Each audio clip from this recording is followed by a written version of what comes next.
BJP को लगा अब तक का सबसे तगड़ा झटका। 4 बार के सांसद ने छोड़ी पार्टी, भाजपाइयों में मची खलबली। आपको बता दें कि बिहार विधानसभा चुनावों के नजदीक आते आते जिस तरीके से भारतीय जनता पार्टी, या यूं कहे कि एनडीए में माहौल है, वो खुद भारतीय जनता पार्टी के नेताओं को डराने वाला है। अब इस वक्त की बिग ब्रेकिंग निकलकर सामने आ रही है और यही हाल जो है असम से है। असम भाजपा के सत्ता में आने के बाद से अब तक का सबसे बड़ा झटका जो है भारतीय जनता पार्टी को लगा है। दरअसल भाजपा के वरिष्ठ और पूर्व केंद्रीय रेल राज्य मंत्री राजन गोहेन ने पार्टी से इस्तीफा दे दिया। असम भाजपा के पूर्व अध्यक्ष और नागांव से 4 बार सांसद रहे 74 वर्षीय गोहेन ने अपने समर्थकों के साथ 17 समर्थकों के साथ गुवाहाटी स्थित पार्टी मुख्यालय में अपना इस्तीफा सौंप दिया।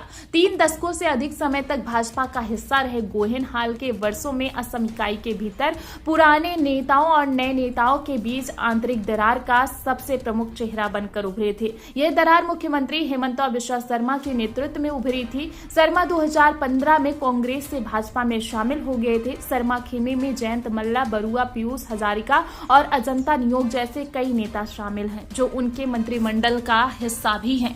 आपको बता दें कि गोहेन, जिन्होंने 1999 से 2019 तक नागांव का प्रतिनिधित्व किया और 2016 में अपने अंतिम सांसद कार्यकाल में मोदी मंत्रिमंडल में केंद्रीय राज्य मंत्री बनाए गए, उन्होंने संकेत दिया कि यही मतभेद उनके इस्तीफे का सबसे बड़ा कारण था। उन्हें 2019 के लोकसभा चुनाव में नागांव से टिकट नहीं दिया गया और 2024 में भी उन्होंने चुनाव नहीं लड़ा। दोनों ही चुनाव में यह सीट कांग्रेस ने जीती थी।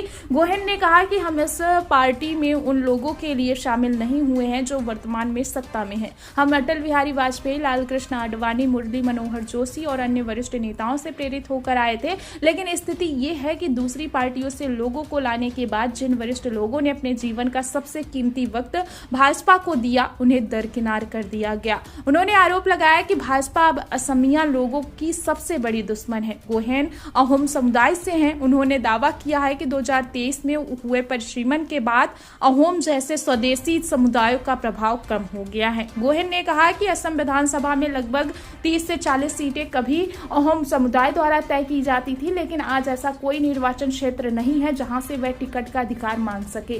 पूरा समुदाय बिखर गया है। उनका जो राजनीतिक प्रभाव होना चाहिए था वह नगण्य हो गया है। आज अशोक सिंघल असम की किसी भी सीट से चुनाव लड़ सकते हैं, क्योंकि असमिया समुदाय के पास कहीं भी निर्णायक शक्ति नहीं है।